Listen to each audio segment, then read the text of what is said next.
Olá, meu nome é Andrei Soares, sou oncologista clínico, diretor científico do LACOG-GU. Estou com meu amigo Fernando Maluf, que é membro do LACOG-GU, membro mais ativo do LACOG-GU e uma sumidade na urologia do Brasil. A gente está aqui direto da ASCO-GU em São Francisco 2019. Fernando, vamos dar os destaques aqui do primeiro dia. Acho que a gente viu bastante próstata hoje e acho que a gente tem pelo menos 3 estudos no cenário não metastático resistente à castração e no cenário M1 sensível à castração. O que a gente viu de interessante? Bom, primeiro é um prazer estar com o Andrei Soares, que agora, hoje, passou a batuta para o Dr. Diogo Bastos como presidente do grupo LACOG-GU. Parabéns pela sua incrível gestão. Obrigado. E hoje foi um dia bem produtivo. Alguns estudos, na minha opinião, que talvez mudem a rotina no dia seguinte. Acho que dos 3 estudos mais importantes, um deles foi o estudo chamado ARAMIS. Esse é um estudo com 1.509 pacientes, com doença M0, castração resistente, uma população parecida com o estudo Spartan e também com o estudo, que é o estudo Prosper, onde ele incluiu pacientes que eram M0 pelos exames convencionais, tempo de duplicação de PSA menor ou igual a 10 meses, e randomizou entre darolutamida versus placebo, e que tinha o objetivo também de sobrevida livre de metástase. Esse objetivo foi conseguido.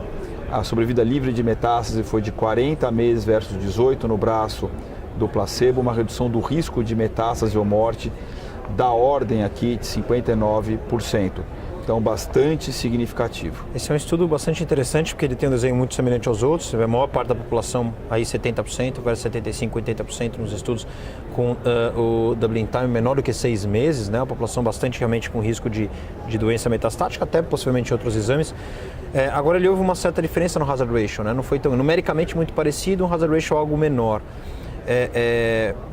Mas acho que a gente pode situar que a droga tem a mesma efetividade. O segundo ponto, acho que para esse estudo, para a gente trazer no dia a dia, como é que foi a toxicidade em comparação aos outros 2 estudos, que é o Prosper com exalutamida e o Spartan com apalutamida? Esse é um dado bem importante.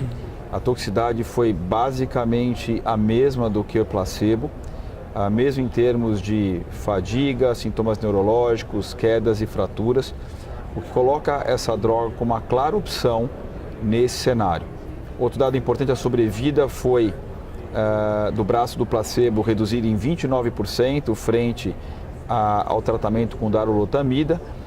Esse P foi significativo, um P de 0,04, porém, ainda nenhum dos 2 braços atingiu a mediana, portanto, os dados são imaturos.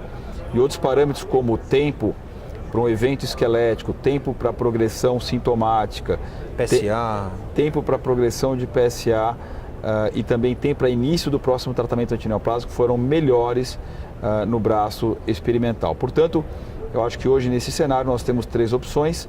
Obviamente é impossível de fazer a comparação entre estudos, mas são 3 opções claras: darolutamida, apalutamida e enzalutamida. No cenário M1 sensível à castração, a gente também teve uma novidade, estudos também bastante semelhantes, com algumas pequenas diferenças, que foi o estudo ARTES, né? Que acabou avaliando a enzalutamida no cenário do paciente M1 sensível à castração.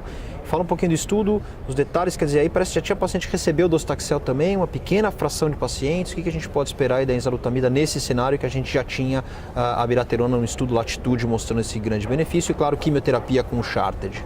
Então, o estudo ARTES é um estudo que incluiu 1.150 pacientes, randomizou pacientes com doença metastática, onde 70% era de novo, e mais ou menos 60% de alto volume entre castração sozinha. Alto volume de critérios do Charted, né? Isso que é importante, né? Exato, ou castração mais enzalutamida. O objetivo primário era melhora na sobrevida livre de progressão radiológica.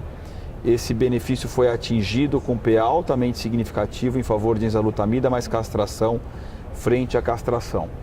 Nós não temos dados de sobrevida ainda e aparentemente a qualidade de vida, pelo menos nessa primeira apresentação, não foi diferente entre os braços. E a toxicidade de enzalutamida foi uma toxicidade esperada. Acho esse estudo muito importante É um estudo que coloca enzalutamida mais castração como uma outra opção, porém, acho que é um estudo que ainda não atingiu todos os endpoints que o estudo Latitude atingiu, principalmente sobrevida global, que o Latitude foi melhor, como também o Stampede, que é uma população um pouquinho diferente, favorecendo castração AB frente à castração, em termos de sobrevida global.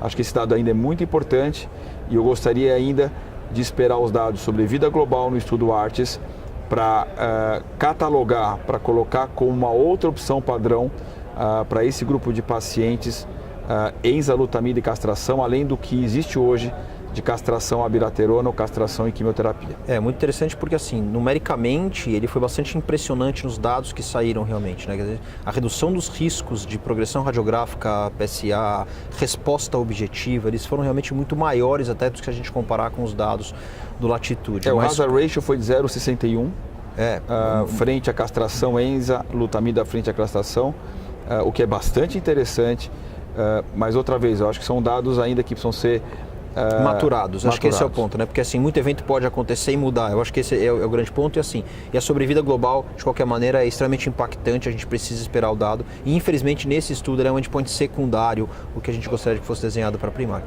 Teve a atualização do Latitude, que acho que não trouxe grandes diferenças, que na verdade a redução do risco que tinha lá, os seus 0,64 na última a avaliação que a gente tinha, que era a segunda análise interina, foi para 0,66, continuou. O que teve um pouquinho diferente foi que, na verdade, né, quando eles fizeram a avaliação pelos grupos de risco pelo Charted dentro do estudo Latitude, diferentemente daquela análise do ano passado da ESMO dos dados do Stampede, não houve um benefício estatisticamente significativo no subgrupo de baixo risco.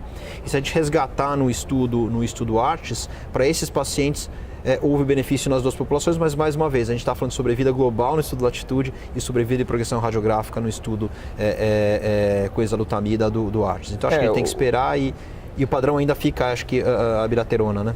O Latitude, basicamente, na minha opinião, replicou os dados, não teve nenhuma grande mudança do que a gente já viu na primeira apresentação, do que a gente já viu na publicação do New England Journal of Medicine.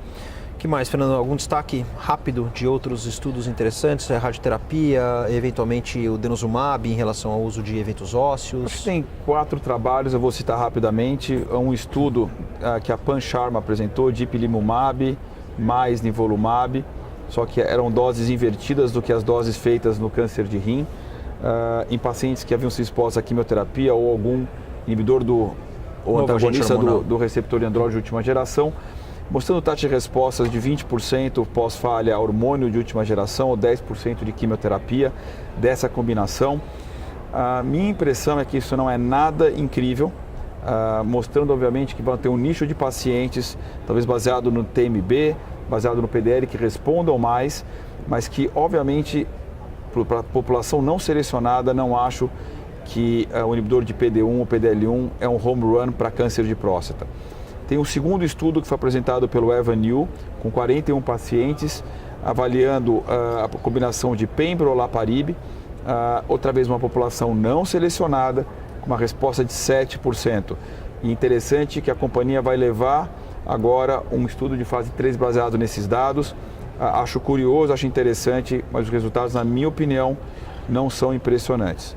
O estudo de radioterapia com SBRT para câncer de próstata, a gente não tem dados de eficácia, estudo PACE, mas mostra que a toxicidade é mais ou menos parecida com a radioterapia convencional. E por último, hipocalcemia em pacientes tratados com denosumab, baseado no estudo, é um estudo grande com 1.380 pacientes, onde 690 tinham câncer de próstata metastático, castração resistente, 690 câncer de mama, comparando 12 semanas de denosumab versus 4 semanas, o mesmo conceito do estudo de não inferioridade em câncer de mama, que corroborou azoledrônico a cada 3 meses como tão bom quanto o mensal. O estudo mostrou que a chance de hipocalcemia de todos os graus foi 40% no braço a cada 4 semanas e 20% no braço a cada 12 semanas.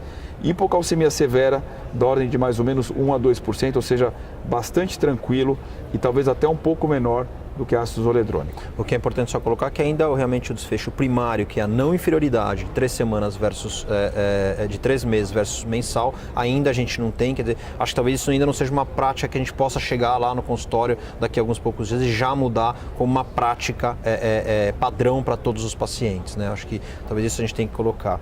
Acho que por último eu citaria um estudo, que foi esse último estudo apresentado, que é um estudo, na verdade, mais de uma maneira interessante em termos de dados do que realmente mudança de prática, mas é um estudo de fase 2 que foi feito em pacientes com câncer de próstata metastático resistente à castração em primeira linha de tratamento. Quer dizer, o primeiro estudo que realmente randomizou os pacientes para receberem docetaxel com enzalutamida versus a enzalutamida. O endpoint era um endpoint ainda tímido, vamos dizer assim, que era a taxa de progressão radiológica aos 6 meses, mas o que a gente viu é que a combinação realmente de docetaxel e enzalutamida foi superior à enzalutamida, né, tanto para a taxa de resposta do PSA quanto em sobrevida livre de progressão aos 6 meses e assim por diante. Então acho que talvez também é algo meio provocador aí, mas com certeza não mudança de prática, né, Fernando? Concordo 100%, é a fase 2 randomizado e talvez, eu não tenho certeza se a companhia vai querer levar isso para um fase 3.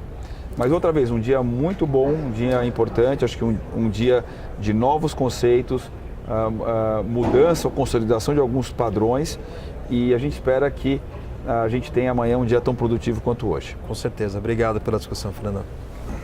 Obrigado.